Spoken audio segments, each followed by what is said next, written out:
One of my customers, Keith, is a cancer survivor. Today, we're going to take a look inside his apiary.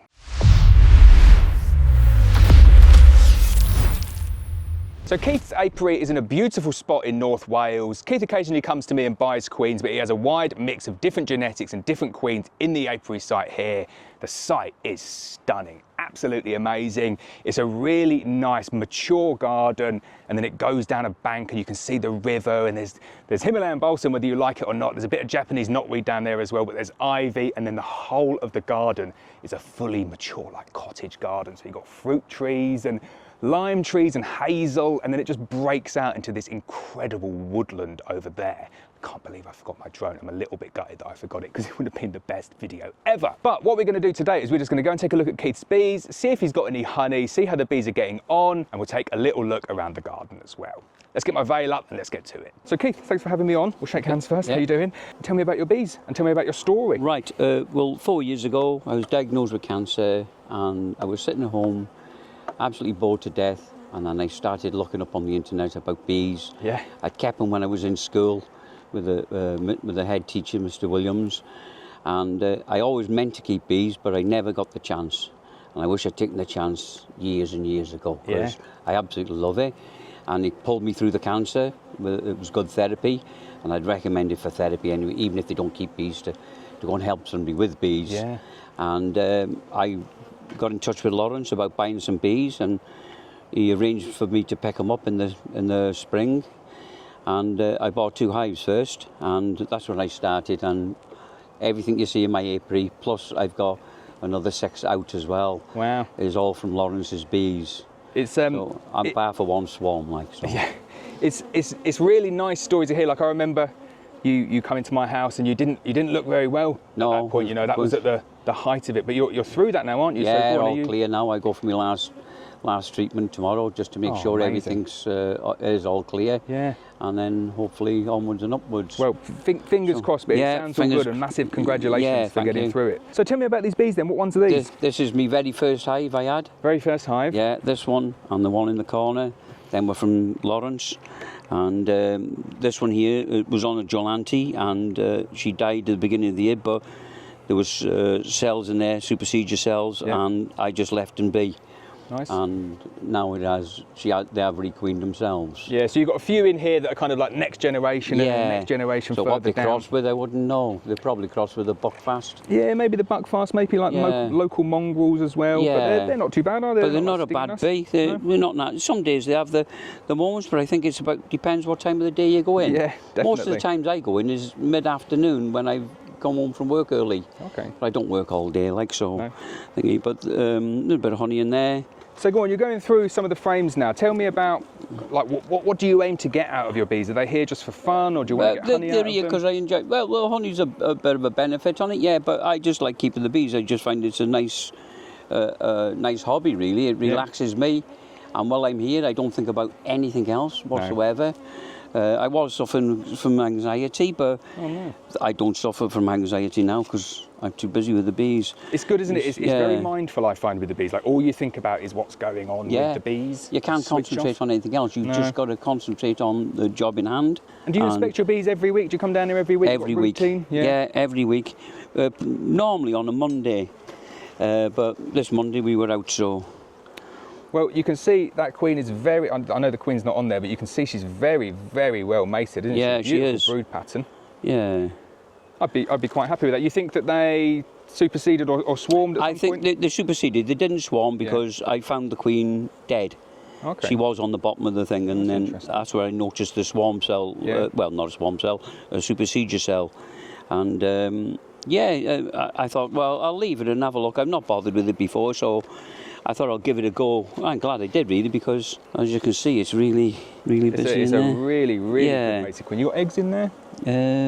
No, none in that one. Let's have a quick look. Yeah, I can see eggs. Can you see eggs? Yeah, I know it's difficult. It's like dappled light here, so it's quite difficult to see stuff. What I normally do is that. Oh, yeah, I can see them now. Yeah, you can see them, yeah. Yeah. But yeah, that's all good. Like it's a couple of lovely frames of brood there. Yeah. So this colony here set up on, it's like a brood and a half in reverse. Any reason for that? Oh, like it was empty, so I switched it to the bottom. Empty, last week, yeah. Okay. There wasn't a single thing on it, so rather than storing honey in it, I just dropped it to the bottom. And is it still empty now? Yeah, they haven't touched it. Okay. You got Oops, be careful on us. it is a little bit staged here. I nearly fell off there. That would have been funny, wouldn't it? I never worked that way. Brilliant. But we find, because of the badgers in the wood, they don't come up much further than this. No, it's perfect. You can see there, we've got like a big, massive step all the way around there, and I just completely fell off there. And they never come up past that one there. No. But yeah, there's lots of brood on there. Unusual pattern, because it's all on one end and not in the centre. Yeah, nice pattern. For some reason, yeah, it's a good pattern on it. There is eggs in there, and a bit of. And what I can see, just show me that frame again. What I can see is lots of ghost bees. Yes. See that one there? Yeah, the Himalayan balsam down the bottom there. Yeah, what intrigued me is how they make another entrance on the bottom. Yeah, they do that sometimes with foundation. Yeah, you've got like. It's really good. All different ones there. Lots of pollen in the top, honey. Yeah, really I think they've been quite busy on that one. So what's the plan for this hive here for winter? So you've got it kind of brood and a half, nothing on the bottom, not a huge amount of honey at the top. Like what's your plan well, my plan is, well, next weekend I'll take the brood box off the top. I'll remove the half a brood off the bottom, because hopefully it should stay empty. It'll be hunkering down ready for the winter, and I'll do my treatments. Yeah. When I've taken the honey off it, I'll stick my Varroa treatment on it. What Varroa treatment do you use? Yeah, I use the Apivar. Okay, cool. Yeah. Really good treatment. Yeah, I found this worked. Like I do try to have a good look at the bees with a looking glass to have a look if I can see any on them. I don't really see much. Yeah. I don't put the boards in the bottom, because I found it was producing a lot of slugs. Okay. I don't know if it's because I think they tend to get the slugs on there, whether it was foraging off the bits and bobs, I don't know. Yeah. But I've stopped that, and I don't get so many slugs in now. Yeah, I think a lot of the Varroa, they sit on like the underside of the bees. It's quite difficult to see. Yeah. I'd say what you're looking for more is like small holes in cappings, like irregular holes. I do that, and then a bit of the deformed wing virus. But you can't see any of that. No, it looks really nice. I've seen a bit of deformed wing virus in some of them before, but not a great deal. Look at that. That's it's a lovely frame. It's a nice frame. Do you mind if I hold that one? No, of course you can, yeah. So you can see their second or third generation Yolanta queen there, and they're still pretty calm. Lots of nice eggs in there. Beautiful brood pattern. Like the matings are obviously superb. Interesting to see up here. Decent amount of propolis. So I'd say that they are, well, they're going out and getting a really good amount, whether that's the local influence of the bees or potentially the carniolan of the Yolanta. But I quite like a bit of propolis. I have to say I like a bit of propolis in my beehives to stick everything together.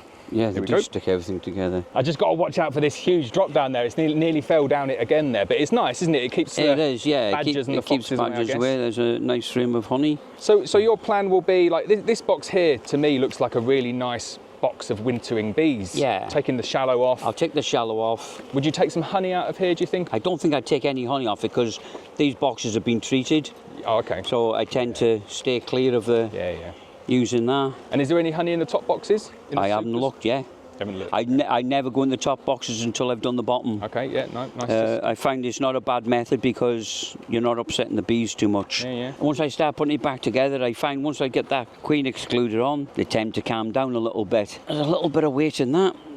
This was a treatment box, but it's been torched. Yeah. And then it's been put back on, and I've used it as a honey thing, just to try it. Look at that wonderful frame of honey. Yeah, just to give it a go, to see what it think. I did test my extractor first. Be careful on that one there. Beautiful frames of capped honey on brand new frames, new foundation.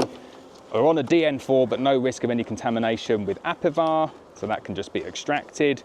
Looks like a really nicely capped frame. If you're seeing frames like that, you can definitely extract them. Now, I changed a lot of the frames in here. I took them out because they were a bit dark, so I put some new ones in on my last inspection. Oh, that's good. And that's since my last inspection, they started drawing it out already, really which is nice. They're amazing how quick they can draw it out, isn't it? Oh yeah, very quick. Yeah, they're drawing that out, aren't they? Yeah, we didn't get any spring honey. No, I don't think anyone did this year. Very poor. But as long as they had enough in there, I left these two full ones in there. Oh, look at that. Oh, dear. Yeah, it's a nice big frame of honey there. Nice big full frame of honey there. So there's a good few frames here. Like I say, £4 or £5 easy from a big heavy DN4 like that. So then go on, what's in the rest of the boxes? Right, Because you've got a few extra boxes on there. Yeah, nothing in that one. Nothing in that one? No, nothing in that one. A lot of drawn out comb in there. Yeah. I'm drawing it out. This is what I stored from last year. And I added it on last week because we hadn't had the weather, and I thought, oh, you know what, I'll stick them on, but they've done nothing whatsoever with that one. That's completely empty. I'll probably take that off next week. A little bit of in this one, I think, but there was quite a lot of bad weather here. Yeah. So I don't think we've been too blessed with the weather. But they can stick anything down, that's certain. Yeah, they're very sticky bees. I do like it. I know some people are really not keen on propolis, but and my bees are very, very little propolis, but Well, I do miss it a bit. Yeah, I quite like it on the boxes because when they're stuck together, there's less chance of it sliding. Yeah. And there's nothing in that one. I think they've stored it down below. There's quite a lot of honey in that one. Bit, yeah. It's strange, isn't it, how they're doing it kind of a bit haphazard, and that is what they do when they have a bit too much space to go at. I often worry about having too many here, but for some reason there's some dead ones on that one. I don't know why. I don't think too many hives here. I think that's fine. What I would do, if you wanted my advice, Keith, I'd remove the bottom box. Yeah. And just get that out straight away. Keep them on a single brood. Yeah. And then just basically remove all of the other boxes apart from that national deep. Yeah. As soon as possible, really. Because that one. If you had, so you got honey up kind of all. Let's show that one up there. Yeah. So it's an interesting one. Like this frame here, that's the very top of the box, and you've got half a capped frame and then some open nectar, and then on that side you've got the open nectar. And this is what will happen if there's not really enough bees to manage that entire space. So if you want to condense it down a bit, you'll find that they'll cap the frames over a bit better. Yeah. But that is what I would recommend, doing that kind of as soon as you can. Yeah, okay. And well, I'll do that one on my inspection on the weekend. Yeah, you'll come in on the weekend, and because you'll have a couple more weeks then for them to finish that box properly. Yeah. And then you might get like one nice. So you've got to be careful box. You don't miss the treatment, haven't you? Because really getting into the winter like. But I think that looks awesome. Like they're really nice, calm bees. Obviously doing something good. Yeah. And I love the location. It's brilliant. Should we have a look in another hive? Yeah, can do. Take a look in this one then. So this is a split from the one. That's a split next from door. that one there. Right, yeah. So that explains why it's maybe not kind of. Yeah, I took it off when it was queenless just to give them a bit of a bit of a chance, really, like because they were a bit mad on there. Okay. As soon as I've taken these off, they did seem to calm themselves down a bit, you know. Yeah, when they're big like that, they can go a bit aggressive. But it's really interesting to see on the entrances here. I can see loads of ghost bees coming in. Yeah, I do like to give them a little bit of a smoke. Yeah. I don't like flinging them off when you take this thing off. It's, I don't often use a smoker, but the smell of the smoker is just so cedarwood. Cedarwood, wow. Yeah. It's really nice. Yeah. Look at that propolis there. Look at that in there. What do you tend to do with the propolis when you? So I don't get propolis anywhere near anything like that, but that's very nice, pure, clean propolis. So I'd be scraping that off, and I'd have like a separate propolis bucket, I think. Right. And what would you do with that? You can render it down, put it in like some alcohol, and then make a tincture out of it. Oh, right. Okay. So this one here is a split of the one next door, and the split's doing really well as well. Lovely amount of honey on that. It's a beautiful capped frame. I've not been in this one for about 3 weeks now, this one. Okay. But I tend to leave them on how they are when I go in there. Yeah. But this has come up a lot since I was in here, 3 weeks ago. So when you split this one, is this one of the cells that they created in the other one? So this is like... No, this was requeened as well. Oh, it was requeened as well. There was eggs in it, that's why I thought I'd have a go of doing the two of them at the same time. Yeah. And as you can see, they have been successful in mating. Really very, very dark again, aren't they? So yeah. But these are original from the Jolanti and that one again. Yeah, so like an F2 Jolanti, you think? Yeah, so they probably. I don't know if they do all cross within their own apiary with the drones, but that's probably nice. Just a mix of local drones in there as well, I would suspect. Because very well mated. But there's bees kept just over there, as a man keeps them over there. Okay. And the next door neighbour, when I started keeping bees, he started 2 years later. Oh, nice. None of my bees. Yeah. I didn't know he had the bees at the time until his shed was infested in them one day, and I thought, well, mine are dead calm. So I come back down here and looked. Yeah. Nothing. Went back up there, and there was thousands of them in there. Angry. No, just foraging round. Robbing, and they'd okay, come yeah. next door. I think they'd smelt a bit of the honey. Yeah, definitely. And I think they'd come robbing anyway. Then I discovered that Carl next door, he's actually beekeeping as well. That's got a bit of brood in there. When I first started, I couldn't see the eggs, but now I know what I'm actually looking for. Yeah, and there's eggs in there? I can spot them. There is eggs on the other side, yeah. Nice brood pattern Nice there. brood pattern on there, yeah. Just see there, you know that, yeah? See there's a tiny little bit of Yeah. brood? Yeah. And when they're in a straight line like that, Yeah. probably a wax moth underneath. Ah, right, okay. But nothing to worry about. Yeah, just chewing on it. I do look quite often on it. You think the bees would manage that, yeah? Yeah, they'll manage that. It's only one, Yeah. just a single wax moth, just something to note. Lots of honey and pollen in there. Yeah, these are like, bread. for me, perfect looking winter frames. Yeah. You've got Oh, maybe good. 2/3 brood, 1/3 Yeah. stores, nice cap stores, so the bees are going to be really happy with Yeah. that. And these are just on a single national brood. These are and on the you've got single one national super brood. above, haven't you? Yeah. I only put the super on 3 weeks ago.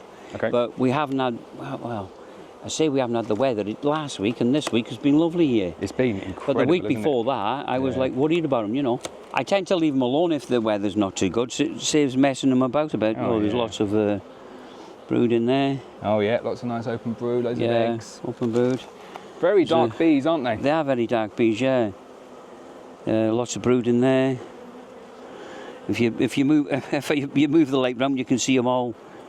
There's young ones in there, very young, growing up on there.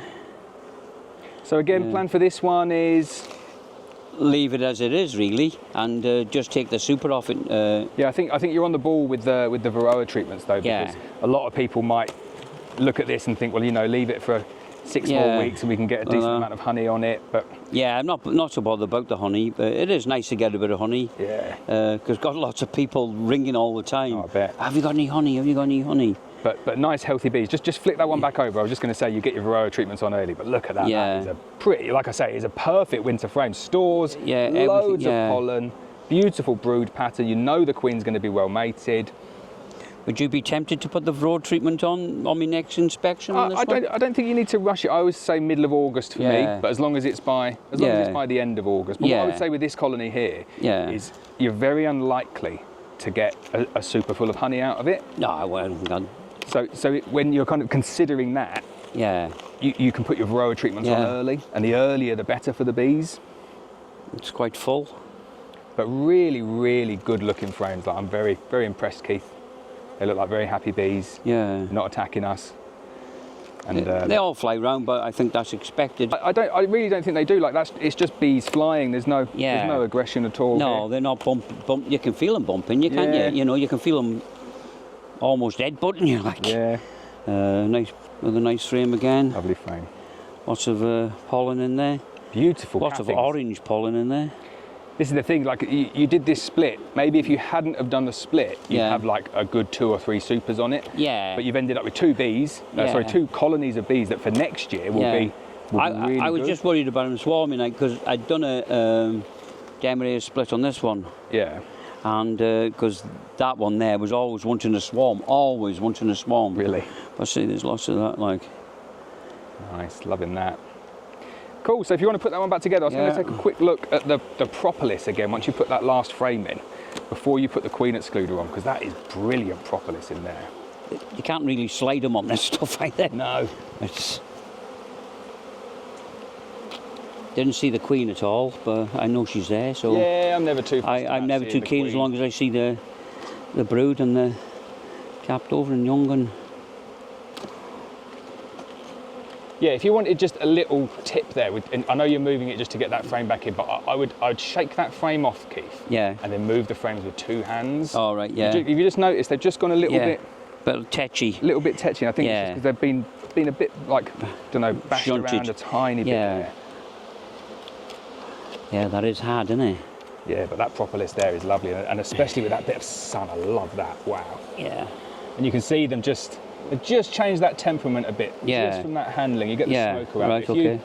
If you, I know you've probably done that for the camera, but if you put the frame down, shake it off, put the frame down, and then move them back a bit gentler, I think they'll be a bit more chilled. Yeah. I'm changing the roof on that to a flat one because I always find the flat roofs handy for stacking them on. Yeah, you can see all these bees now coming back to go into the entrance. Yeah. Got the entrance reduced down on that one, which I think is a wise move. Yeah. Single brood. But to be honest, I've not seen that many wasps this year. No, it's been very quiet on it. Yeah, it was a bad year for queens, good year for beekeepers when it got sunny again. Right, so this one's the original one. This is the original one from Red Queen, did you say? It's got to be 3.5 years old. And do you think, how many times do you think this has superseded this one? Or swarmed? It's never swarmed. Yeah. That one swarmed, but this has never swarmed because I done the demerit split on it. So it's still got a 3.5-year-old queen in it? Yeah, no. I requeened this on a red queen. So I requeened it on a red queen, okay. Was that not last year, the year before? Last year, yeah. Yeah, the year before. Or is it last year? I think it's last year, actually. Yeah, but it'd be early last year. I thought it was pink last year. It goes yellow, red, green, I think. Yeah, well, this is a red one, but it's got a bald patch on the red now. Because if that's wrong, I should definitely get punished for that, because I sell a lot of queens. Definitely green this year, and definitely yellow the year before last. I think it's red. So it'll be a 2023 queen. Yeah, it's really interesting, isn't it? There's obviously, like, we've seen it down there, and I'll show the viewers in a little bit, like the woods and everything that you've got here. Yeah. But there's a pine forest, see? Yeah, it must be the pine forest. I'm convinced it's off the pine, like. Yeah. Oh, that's a good one. But do you know what? This really is music to my ears, this one, because this is an F1 Buckfast Queen from Black Mountain Honey, and we've already got a heavy box over there, another heavy box, another heavy box. This one's huge and full of bees and looks like it's got a lot of honey in it as well. So here Keith mumbling in the background saying, feel the weight of that one. Brilliant. I'm very happy with this. This sounds like it's been set up, doesn't it, Keith? Yeah. It hasn't, though. I'll show you. It honestly hasn't. 3 really good supers there. Probably, just looking at them, maybe like 70-80% full, all of them. And then the brood box here looking ram-packed full of bees as well. A bit of smoke going on. No, that's not as stuck as much as... So it's interesting what I'm seeing here, because I expected that to be like packed to the brim with bees, and I guess you have just smoked them down a bit. Yeah, there is a shallow on the bottom box there as well. What was the reason for that shallow? Same again? It's the same again. I'm running them on a brood and a half because it's so prolific. Okay. I don't think I think they'd want to swarm all the time. See, even on the first one, there's brood there. First frame capped brood. over framed, and there's eggs, larvae in there. I did used to use the frame hanger on the end, but the first time I used it, well, the second time they used it, they fell off, so I never used it again. It's so interesting it put me off a bit, really. Seeing what people do with the first frame that they take out. Everyone's got a different way of doing it. Yeah. I like to shake the first frame and put it on, just rest it up somewhere. Yeah. Richard, you know Richard who I do the nucs with? He likes to take the first frame out and just places it down with all the bees on it. Yeah. Doesn't even check for the queen, and I'm always like, oh, I'm worried about that. Yeah, I do tend to follow yours more than anything, really, because it's, you know, the films that you put out are full of information. Oh, but I think it's about just finding what works for you. Yeah, like you rest that frame there, and that's nice. Wow. Look at that. Keith, that is incredible. That is amazing. Look at that. Look at that, right to the ends, nearly. Well, yeah, there's larvae in the end there. That is a stunning frame of brood. F1 Buckfast from Black Mountain Honey, yeah? Yeah, look at that. Oh, Keith, wow. That is superb. Yeah. I'm the really, size of really that happy drone with there. That. Yeah. I think it's got a rucksack on, I think. So cool. Yeah. I noticed the drones are dwindling down a little bit now. Drones are really going down now. Yeah. There is a bit of drone booty in there. A drone in there. Another really nice frame. But yeah, not many drones left, is there? No, there's a couple coming on there, but... Oh, that's interesting. You've still got a decent amount that are left to come out, though. So good patch of drone brood there. Yeah. And a few drones knocking around on there. That's like quarter drone brood? Yeah, I'd say so. I think the bees know what they're doing, don't they? Yeah. You've got to let them do their own thing, really, haven't you? That's such an important point, because a lot of people, you see them like uncapping the drone brood to get rid of varroa, and I do have a look now and then in them. I do, if there's one on the end that's broke off, I did tend to sort of break it apart and have a look. Yeah, I think if I've knocked it open, you know, when I've pulled them up. I think just having a look in one, just to see. Eggs in there. Yeah, but removing whole frames is not something that I'm a fan of. Look at the ghost bees as well. Yeah, they're great. I wonder what it was when I first seen it. Yeah. And then love it. So lots of ghost bees, loads of brood. Wow. Do you think there's much chance of them swarming now or not? But there's always a chance of them swarming. Yeah. Look at that again. I wouldn't be touching that. Like, I think this here is pretty much the perfect colony. Yeah. Loads of brood. Yeah. Loads of supers on, loads of ghost bees, plenty to be working on. Like, what I do now, I don't look for the queen, I just check his eggs and his brood and stuff like that. Cause I think and those swarm cells. Yeah. I can normally do all this within the hour. I know that's a pretty thing, like, but so you'd shake these off and you'd stand the frame up, like, yeah. Yeah, that's the way that I've just always done it. Just take one frame off, just shake it off, because I know the queen's not going to run off. Yeah. But Richard does it, just puts it down. Yeah. And then I find it just gives you the way to work. I love what you've done there. You rest it over, which probably calms the bees down a bit, and then you move it for the second half. I think it's a really nice system. It's just something that I'd seen on the internet before I started keeping the bees. I was looking around, and then I come across yours by accident, because I put mountain bees. I was looking for the original Welsh black bee. Oh, okay. And then yours come up, Black Mountain Honey, and I started looking through, and I thought, this looks good. Yeah. And I was very impressed. Oh, yeah. Very impressed. Good service. It's all about just seeing what works for you. Don't worry about getting out if it's just broken. Yeah, but that's all stores there now.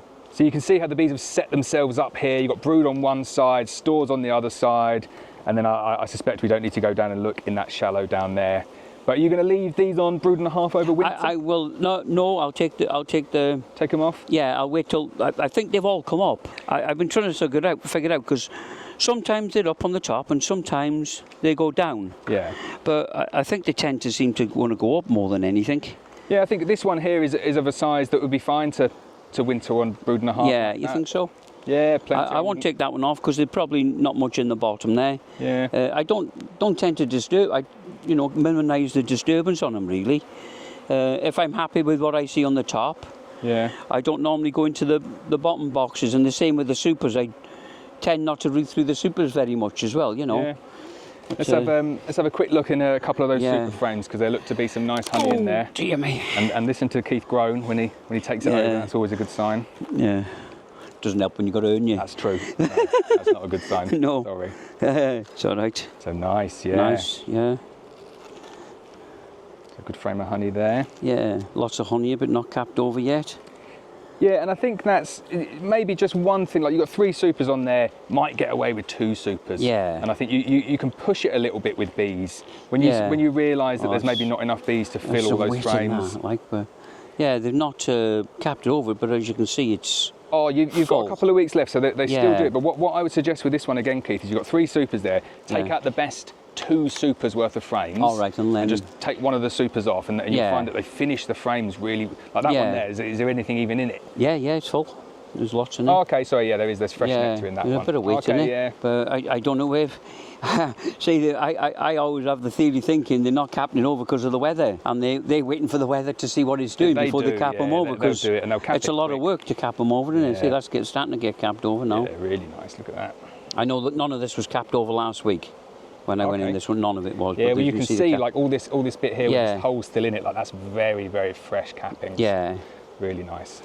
Yeah, as I say, when I come to you last week, I knew there was honey on this one, but there wasn't this much honey on it. Yeah. And then I dropped the 3rd box on the top. Oh, look at that, that's heavy. There's a lot of different colour bees on that one as well. You see that one there? Yeah, a bit darker, aren't they? Some of them? Yeah, some of the orange. Yeah, we didn't see the queen, did we? So there might have been a supersedure or something. But even so, if there has, then these are F2 buckfast, and they're super chilled. Yeah, I know there's a queen in there. Yeah.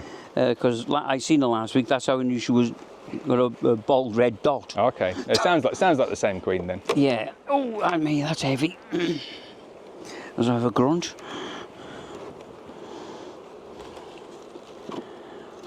I think there'll be 10 to. But filling that one up nicely. Yeah, lovely. And these were nowhere near this much honey in it last week.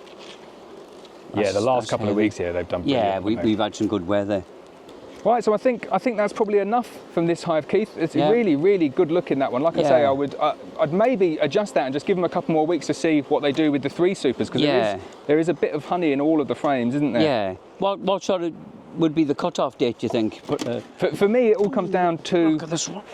You can have a look at this last one as well. For me, it comes all the way down to the varroa treatments always. Yeah. So that's what dictates my honey crop, not how much forage is coming in. Because the bees here, they'll keep on going to October collecting stuff because they've got the Himalayan balsam. But if you didn't treat them until then, you'd get a bit more honey, but the bees would really start to suffer. I treated them with I always get oxalic acid. Oxalic acid, yeah. Okay. I treated them with that. It was off me car starter. Yeah. And the 2 wires with just the. Oh, yeah, okay. Yeah, so you sublimated it. Yeah, my friends on about buying one of the proper. Just jump back to that frame there, that second one with nothing in. This one here, yeah. Do you see what I mean? So those frames there, you could just go through, take out all of the frames that don't have anything in, and condense it down to 2 supers, and you'll find that they'll cap over those 2 supers really good. Then. Yeah, it's a good time of year to do it. Yeah, I'll do that weekend, then I'll. I would have done the same as you. You know, 2 or 3 weeks ago, I'd have given them more space, made sure that I didn't miss out on any honey. But now it's dwindling down a bit. You just want to get it all finished. Well, that's quite a lot in that one, capping it over. Nice, very nice. So I'm so impressed with Keith's apiary. We're going to go around and take a look at the rest of the garden now. But what fantastic bees in a beautiful North Wales apiary.